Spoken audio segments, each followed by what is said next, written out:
Hey-haw. Would you please welcome from a place called Winnipeg?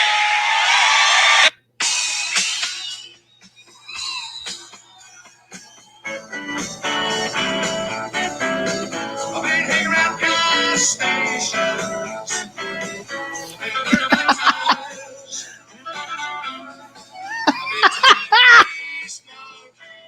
Rybo's doing nunchucks. Oh, awesome. Yeah. You got the you got it, baby. Just keep the practice up. That was awesome, man. I didn't know you could do nunchucks. Dave taught me. So I've been doing some classes with Dave, and I'm getting pretty good. That was really good with the Sade's on and everything too.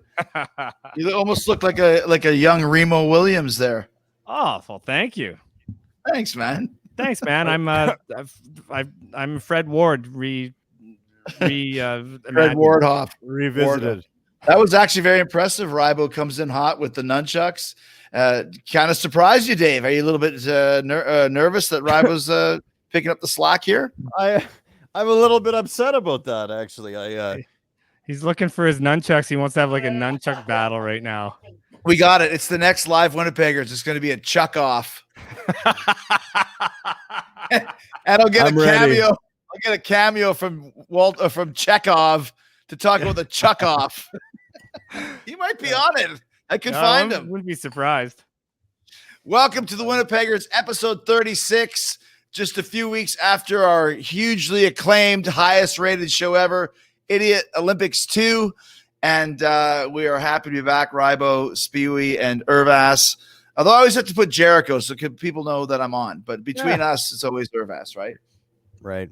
Although, it's funny, last week with our special guest, Kevin McDonald, same thing that the unknown comic said, Rybo or is it Rebo? Yeah. It's R-Y. Name me one word that's spelt something Y that you pronounce with the E sound. Maybe they may mean repo because they've both had everything repossessed. Maybe. I don't know. I'm sure they're not doing that bad. There's a lot of MASH money and kids in the hole. And then there was a spewy last week, a spewy from Kevin McDonald, which, by the way, whatever happened to that jerk spewy memes? He came in hot right off the bat, and now he's been silent. Are you in jail, Spewy? True. He changed his name or something too. He changed the title of his name to I think he calls himself Winnipeg or something or other now. I don't know, but he's not doing much. I'm still waiting for the movie poster or the TV poster of Rybo as the nicest cop ever for his spinoff. Yeah, I know. You know, this guy's he's getting to the point where he's not going to be family anymore unless he comes up. That's pretty heavy duty. You know, we're just kidding, Spewy. Shoot out some memes, and let's get back on track again. Yeah, we love you, Spewy. But we love our family, and as we do every week, we have actually some fan mail that people have sent in throughout the past 7 days. Yeah. Keep sending them. We read them. We love them. We send them to each other. We get a good laugh, and we show them on the show. You're going to be on a show that had huge ratings last week, huge, massive. We're featuring such special guests as Jamie Farr, the unknown comic, Kevin McDonald. We were waiting for Willie Tyler and Lester, but they never showed up, so we might have to just say, go fuck those guys. Hey, Willie Tyler, suck it. How does that sound? Say that with your ventriloquist. We got a great letter here from Angela Dawn. Angela Dawn, what's that flower you put on? I think I say that every time she writes in. Yeah, she's great. See, here's the great thing about our amazing family here. They go back and watch all 36 episodes, including episode 2, which Angela said she watched it. People don't realize that. They think this is just some bit. We're not stopping. We got 36 episodes in the bag. This is never going to end. So you can watch it or not. It doesn't matter to us. But Angela Dawn, it doesn't I think matter. There's some kind of fly-by-night operation that's just going to go away. Right. We're going to continue on, and when one of us dies, we're going to bring in Willie Tyler and a ventriloquist dummy of one of us. Willie Tyler and Rybo. Yeah, Robbie Shaw and Simon LeBon, and we'll be rocking. Gordon Ramsay, I think you meant for me. Watching episode 2 of the Winnipeggers where Dave Spivak didn't know if he ate or drank soup. I was curious if you guys were still looking for someone to play the businessman who lost his $30 million business deal. Was that the JoJo and BiffBiff, Rybo? I think it might be. Oh, maybe. Yeah, maybe. It must be. I don't know. It must be. I have no idea what that means. That's what we're talking about. Just as to rephrase, Rybo and I, who've known each other since birth, Rybo's birth at least. Yeah. When I was waiting in the delivery room for him with cigarettes as a 2-year-old. Like the doctor delivered me to you. It's like, here, Chris, you be the first. Now that you're 3 years old, here you hold the first. I'm gonna call you JoJo. You cleaned him with vodka, took him home. His umbilical cord was sanitized with a vodka bottle. Come here, kid. That might You're be cured. True. He's ready to go home. So we used to play this game when we were kids of JoJo and BiffBiff, where Rybo were hobos.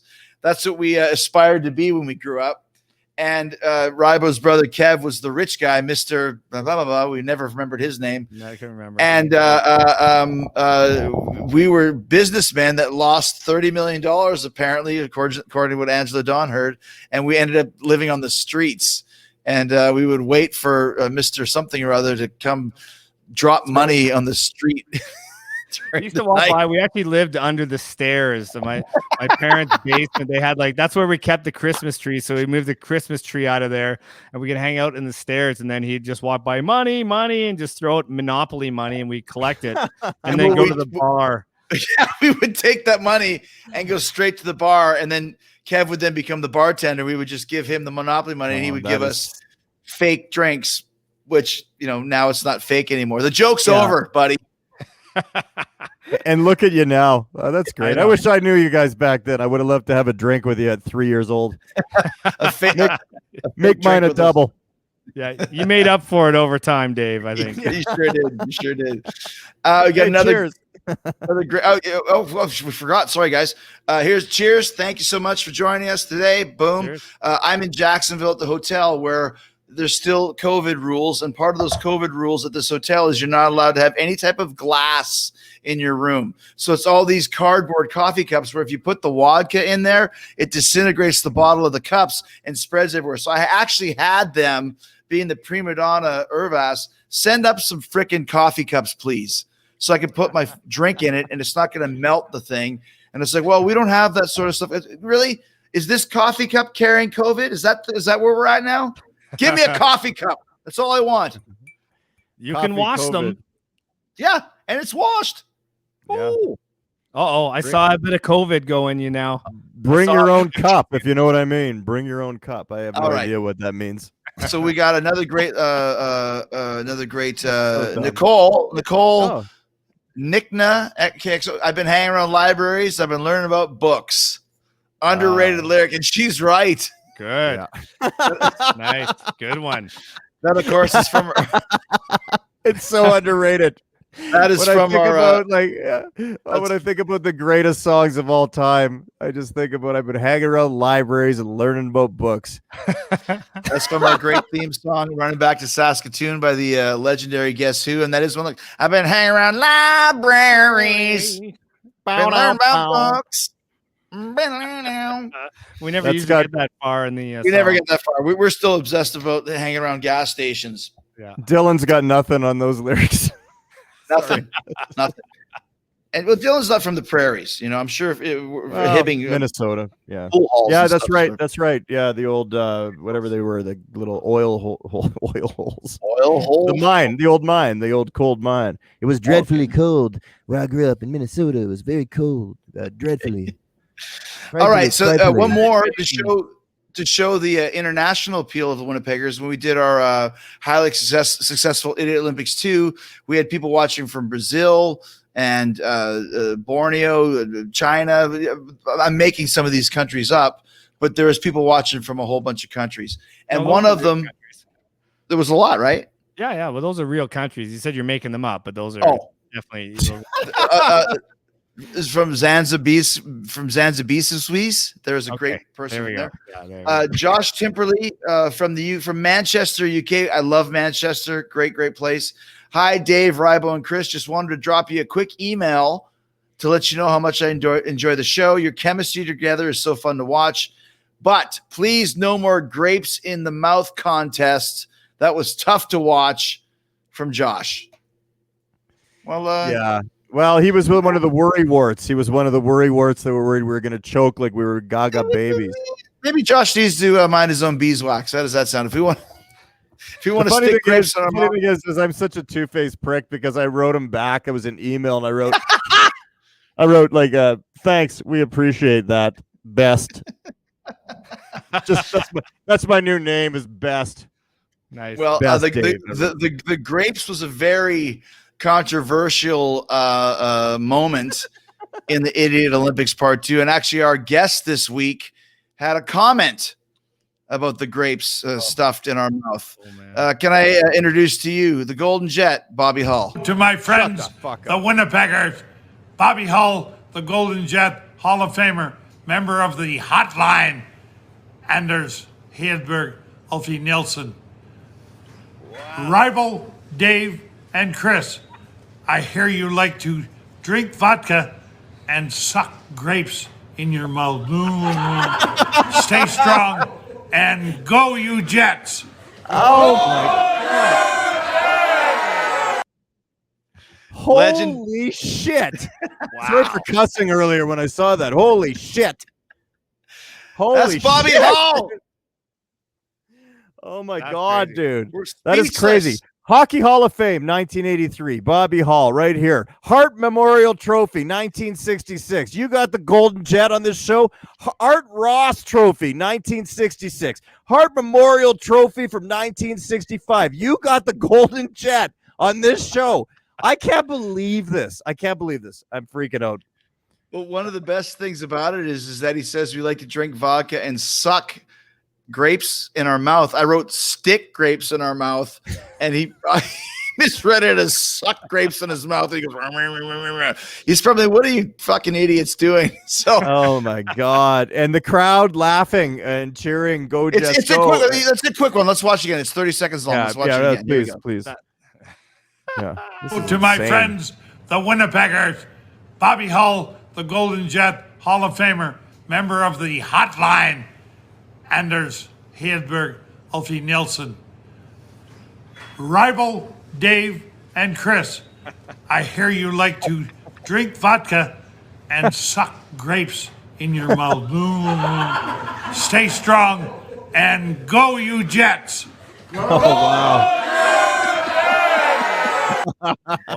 Was that his house? Like, was he having a party? Like, I gotta do it, boys. Hold on. I have no idea, man.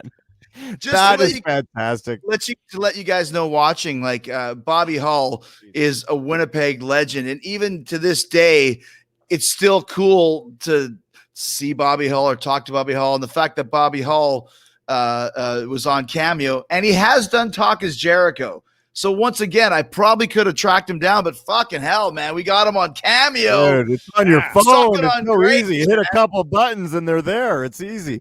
This is such a surprise, dude. I am like flabbergasted right now. I can't believe that the Golden Jet was just on here. Oh my God, I'm gonna go have a Golden really Tower. Excited.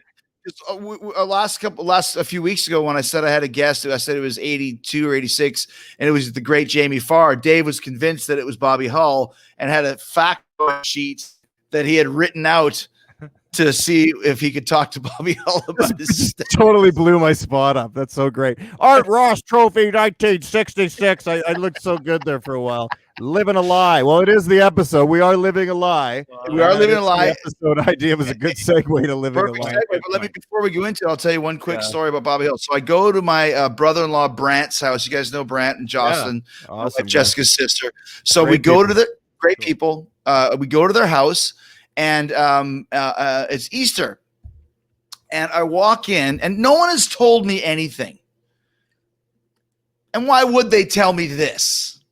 I walk into my brother-in-law's parents' house. Great people, awesome people. John and Connie Wielden, family, family, great people. Literally. I walk into their house. I'm like, hey, John, hey, Connie. I look over, and I'm like, is that fucking Bobby Hull in the corner? And they're like, yeah. I'm like, why? Oh, because Connie's cousin is married to Bobby Hull. And nobody thought to tell me this? Do you know how big of a deal Bobby Hull is to anybody that grew up in Winnipeg in 70s and 80s and 90s? So I strike up a conversation with him. Obviously, he knows my dad, Ted Irvin, and we have a great chat. He's the best guy. And the kids are getting all these presents on Easter. Like, it's every fucking present. He goes, look at all these presents that the kids are getting. He goes, when I was a kid, if I didn't wake up on Christmas morning with a heart on, I had nothing to play with all day. Wow. Oh, hard on. I haven't heard that in years. That's so funny. That's great. Oh my god. The great Bobby Hull was just on Winnipeggers, guys. And he's right. Oh wow. Unbelievable. That's So crazy. talking about how you were living the lie of being a Bobby Hull statistician. Well, go ahead. This week is This about week's topic living is a lie. another Dave idea of living a lie. Yeah. And explain kind of what we're dealing with here, because I have a great one, and I know you Okay. do too. And Rybo, I think, actually kind of prepared. You didn't prepare for Rybo's reviews. Yeah, it's Ryan review time. Boop it up. So to lies and the shocking truth, and or the whatever we're calling this. Yeah, like living a lie. Well, first off, that was amazing, and thank you for that, Bobby Hall, because I did think that was going to happen on the Idiot Olympics, because you were saying that, and I thought, well, you Winnipeggers, it'll be someone from Winnipeg. But I did prepare for that show, but I still had no idea that he was going to be on here tonight. That was extremely killer, surprising, right? So I wanted, it was one of the things we were always talking about is like we want to kind of bring a realism to us here in the show. It's not always just about a quiz show or a fun, an idea. It's like we got to be really truthful and be honest about our inner selves and who we really are. And we're all a bunch of fakers in a way, right? Everyone is. And we have good intentions with it, okay? But I want to give you a backstory here. Many years ago, I went to the University of Calgary and I took a little screenwriting course from a guy named Robert McKee, who wrote a book called Story. And the book is this thick as, it's thick. It's a very thick book. And I felt good about going to class every day, but I didn't pay attention at all because I wanted to be like a screenwriter.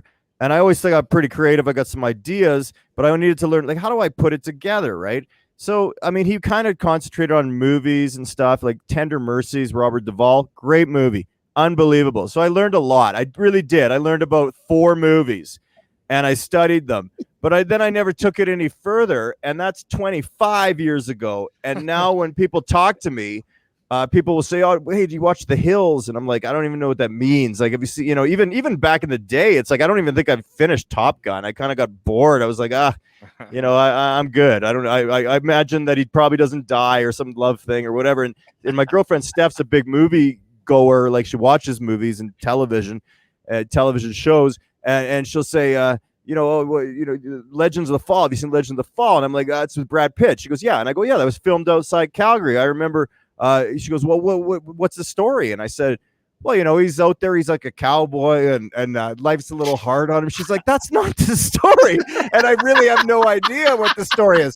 So then I get hit with other things like Goonies. I've never seen Goonies. Okay. And all this stuff. And she's like, it's mind blowing, but she's 42. I'm 40. Wait a minute. I don't even know what she is. She's 42, 43. I'm 49. Right. So there is a difference there. Sorry for giving your name, babe, or your name.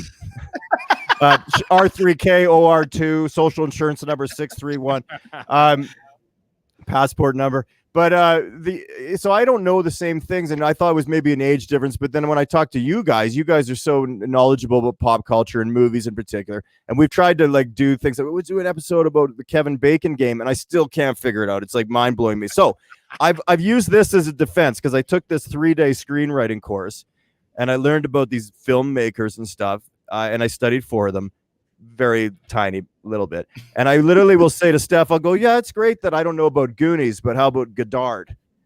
And she'll go, what? And I'll go, Jean-Luc Godard, right? And then I'll go in, and I'll just throw out Bergman, Ingmar Bergman films. I go, don't talk to me about this stuff until you watch Through a Glass Darkly, which is like, so I have these things that I go to. And even with horror, like, The Changeling, come on. Like, I'm kind of a snob, but I don't even know much about it. I don't. And I've been living a lie because I walk around like I'm some super experienced film guy. I've seen one Ingmar Bergman. I've never made it through an Ingmar Bergman film. I have it at the cabin, and when I'm really stoned, I'll throw it on at like 3 a.m. and fall asleep 20 minutes in. I've never seen it. There's Godard. You have a Siggy. And now this guy's a beautiful, human being, I'm sure, and a French director and innovator and everything, a post-war type, cat, really big. I should study him. I probably will when I find that my mind can stop racing and ranting and all the other garbage that it does. So honestly, that is my idea was this living a lie. There's Ingmar Bergman, Swedish, had a real great actor. I can't remember his name right now that was in the films. And this is all subtitles. Okay.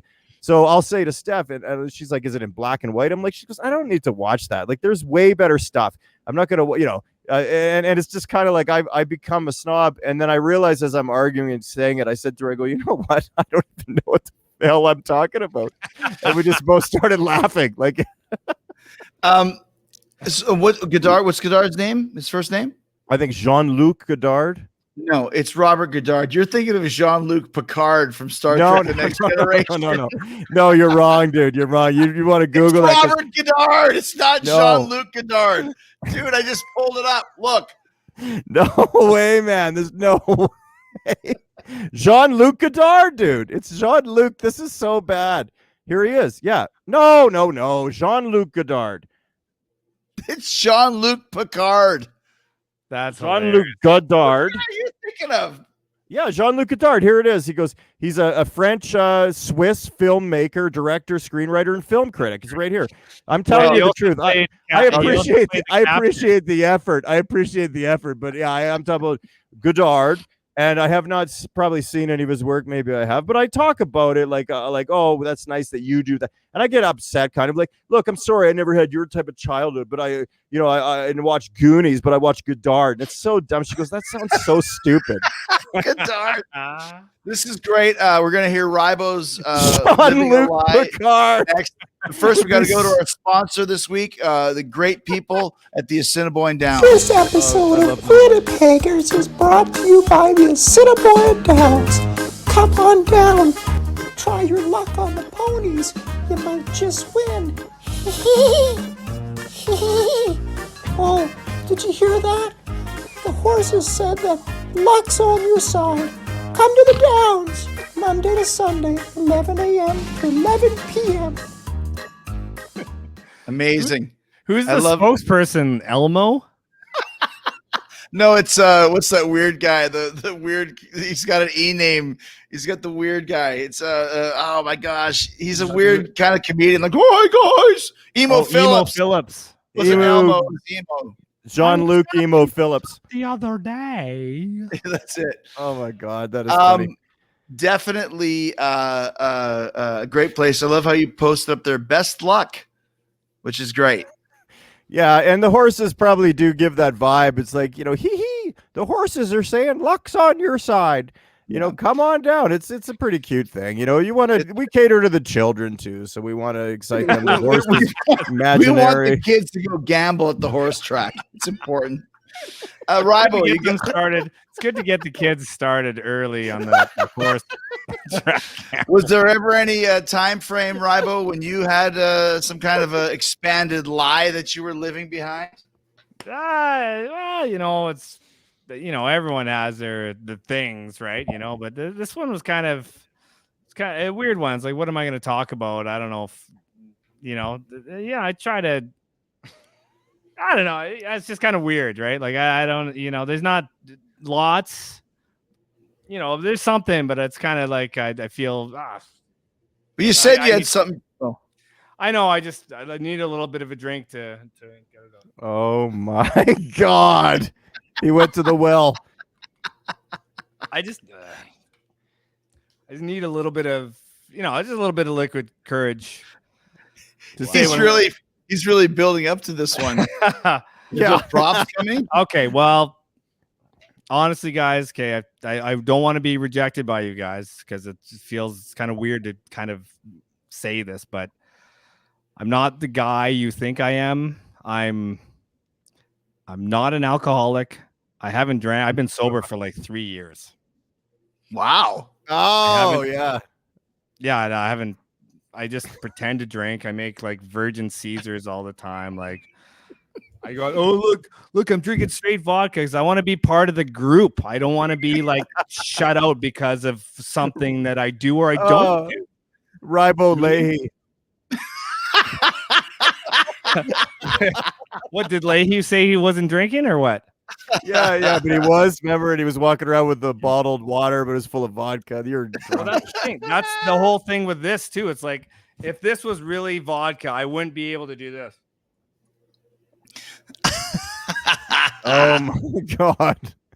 Well, I don't know. You did stay up for 7 days in a row once, so I'm not sure. Good. You feel better now, Rye? I feel better. That's Now that you've come clean about this. good. I don't have to live this lie anymore, and I can just go back to being sober. So my living a lie was over the course of about probably 2 or 3 weeks. And this is so stupid, but it's so typical when you're a kid. So I lived in Knoxville, Tennessee, actually Morristown, Tennessee in 1994. I moved there to wrestle for Smoky Mountain Wrestling. And I lived in Morristown, which was a dry county, aka no bars, nowhere to buy beer, nowhere to buy vodka. You couldn't buy any Rybo vodka. It was the shits. So you'd have to go to Knoxville to do anything. There was no girls that I met because you can't meet girls anywhere. And I mean, you maybe get lucky and go to a freaking gas station. Never happened. So I need to try and find some girls. So there was a place called the Mouse's Ear, and it was a strip club, and you had to buy a membership card. Need a membership card to get inside.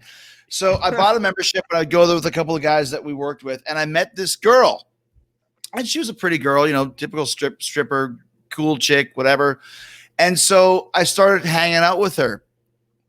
And she was really kind of strange.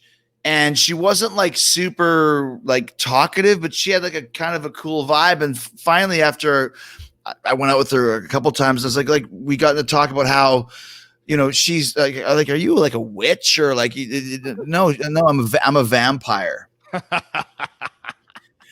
And I'm like, oh, okay, you're a vampire. Now, meanwhile, I hadn't taken things to the next level. I hadn't paradise at the dashboard light with meatloaf. Stop right there before we go any further. I need to know, are you a vampire too?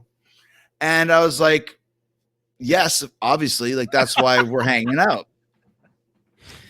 And she's like, seriously? I'm like, I've always identified myself as a vampire. Obviously I'm not sucking blood and all that stuff, but I'm attracted to the night and the moon and the stories and Bram Stoker. That guy right there. I want to party with him. So I start going down this road of like that I'm a vampire. And she's like, oh, this is great. It's so cool. You got to come hang out with my vampire friends. Oh, and now I'm like, I'm not even kidding, dude. I'm not even kidding. Now I'm like, I've gone this far. It's been like 2 weeks. I haven't, had sex with this girl or anything. I need to try harder. So that makes a huge difference, by the way. After sex, you might just be like, go. You and your vampires have a great night. I'm going to bed. I'm not a vampire at all. So I go to a library and I get a book on like the Morristown Library. I get a book on vampires. I'm reading like this stupid stuff about the dust and the graveyard dirt and all this shit or whatever. Been hanging around libraries, been learning about vampires. So I finally go to her house, her apartment, whatever. Often, whatever. There's all these guys are losers. Like they're not even cool. Like you think? Probably fucking carrying swords and weird shit and capes. Like Every guy's in a cape. But this chick is hot, and like she thinks she's a vampire, and they think they're vampires. And I'm like, really? This is how hard I have to try for this one girl, all these other losers here. And there's like a couple other chicks around, but they're like, like grandma vamp. Like this is this is going way too far for this. And I remember being in her house, and like when it hits you, like when it's time to leave the party, and maybe you wanted to stay longer, and just one more drink. And when you have that drink, you're like, no, I'm done. And I remember just sitting there, and some nerd came in with like, "This is my medallion. This is my medallion. What is it? Like, this is my vampire. Like, whatever his medallion was, some kind of vampire medallion." I was like, you know what? I got to go to the car. I'm going to get my medallion. I got in that freaking car. There was no cell phones back then. I got in the car and I drove all the way back to freaking from Knoxville to Morristown. I was like, I never went back to the Mouse's Ear again. I never saw the vampire chick ever again. That's funny, man. That's a great story. I love that. Wow. Oh, God. As we wind down here, and like I said, like you things you do when you're 24, 25, you want to try and talk to the girl or whatever. It didn't work out, but Dave, I know that you've said quite a few times there's been things that bother you. Do you have something that bothers you this week as we wind down here? I don't want to take over the show. We've had Well, such. hold on. Do you do something that bothers you? Okay. Well, I could talk. I could talk if you don't mind. I guess. I'd love to hear it. Let's check it out. Need a bit of intro music first, though. Yeah. Well, that didn't work. Hello, we're I live. can't hear it. Can you hear it? No, it's No. not working now. Yeah, that's okay. You're kind of like, You want to try it again? Try it again. Who cares? We got the family. The family forgives, have a right? theme My song. family knows I'm not the technical. I'm as much of a technical guy as I am a vampire. Yeah, you're by the way, living a lie with being able to. Spewie's memes. If you have a Jericho as a vampire, you could. But oh my gosh, I'm getting completely out of control here. Boom. Yeah, try to get it. If not, I'll just I'll talk. Now. Yeah. It's excellent. Dave's rant. Dave's rant. Let's watch him lose his shit. All right. I'm running out of rants. I don't think you are. Well, it's hard, you kind of think, and then maybe you get 4 or 5 in a minute or something, like really quick, and then you got to put them in the phone. Well, you told me that you had a rant coming up, is what you said. I've known you. We've known you for like 30 years, and you've been ranting for as long as we've known you. For So, 29 of them, yeah. at least. Well, some rants are very common that most people would have. Some are more specific. I'll tell you what has kind of irked me is these spiritual mediums that you're seeing, and I want to believe in that stuff. It's very special. It's nice, right? And I'm sure a lot of it is good, okay? But I don't want to talk about anybody in particular, but Drew Barrymore, she's an actress in Hollywood. Oh, she's not on the show. She's not part of the show here, but not yet. You never know. She did a spiritual medium, and the what are they called? Psychopaths? Not psychopaths. No. Am I on the show? I look. I thought I left the show. They're like psychopaths or no psychiatrists. What are they called? Median people. Psychiatrics. Oh, yeah. What are they? They're nice. Psychics. Psychics. They're family. They're family. These psychics. But I mean, she's a famous person. Okay, I can Google her right now and find out her whole ancestry completely. So So the girl who was doing the seance or whatever the hell it's called, the secret thing, the secret seance, whatever it is, secret service thing, and she's like, yeah, blah blah, and then this thing, and it was really touching, and I got emotional. I don't get emotional a lot, and I was sitting there with a tear in my dead eye, and then I realized that, like, how hard would it be? So I just grabbed my phone and I just Googled. I didn't see everything, okay. But I mean, she would have said, "Oh, there's, so and so, like, I don't know. You pull out a name from our episode Village Inn, like Susie Boobies. Susie Boobies is trying to contact you. She misses you or whatever." And it's like, how did you know her name? It's like, you're Drew Barrymore. You're in Hollywood. You're a Hollywood famous star. So maybe I'm wrong, and that's fine. I mean, the show is not about being right and wrong. It's just about me. It just bothered me, and I feel ripped off. I don't like Snapper. I'm not a big Snapper fan. Fish? The fish? Yeah, the fish. Oh. No one's cooking Snapper up here, by the way. And I don't live down here. Like, I know there's an unfinished ceiling and a bunch of garbage. I sit around a bunch of junk, but I don't have anything good. Like, it's not like there's a motorcycle down here. I'll show you one day, but it's just garbage. Like, it's like boxes and crap and old camping gear. Like, here, I mean, take a look at this. Who cares? Just there's like a weird radiator and a TV that's on an unfinished. There's a furnace and oh, look at rants for the show. Give you a little insight. Washer, dryer. Stats. Yeah. Bobby Hall stats everywhere, so this isn't anything great down here.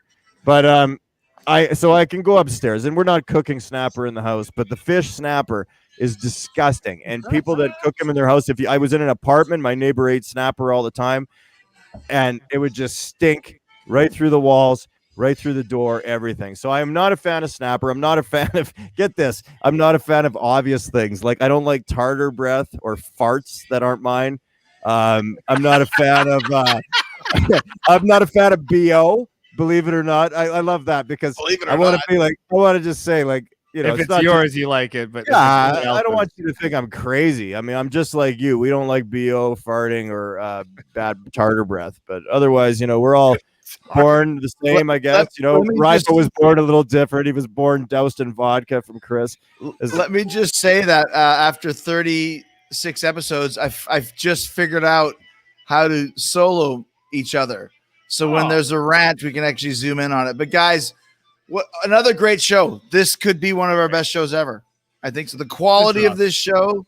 Oh God, the quality of stuff. It's almost as good as our shirts. Almost. You know what that you're talking about red snapper? It reminds me of a joke. Did you hear about the girl that went fishing with 4 guys and came back with a big red snapper? All right, cut.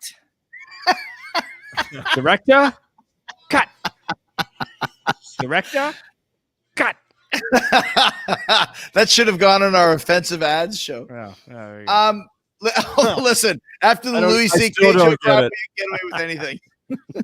Guys, thank you so much for being here. We appreciate you, and it's been a great show. And just to end it off, I think we should leave it off with the Golden Jet. It's the best way to do it. It's a great thing. We love you, family. Keep writing us. We love you. Family, keep writing us letters. Thanks to the Rybo still. Wow, that better be a Chris Holmes in the Decline of the Western Civilization. Be water in there, or we're going to be in big trouble. See you guys next week. We love you. All right. To my friends, the Winnipeggers, Bobby Hull, the Golden Jet Hall of Famer, member of the Hotline, Anders Hedberg, Ulfie Nielsen, Rybo, Dave, and Chris. I hear you like to drink vodka and suck grapes in your mouth. Stay strong and go, you Jets. Go!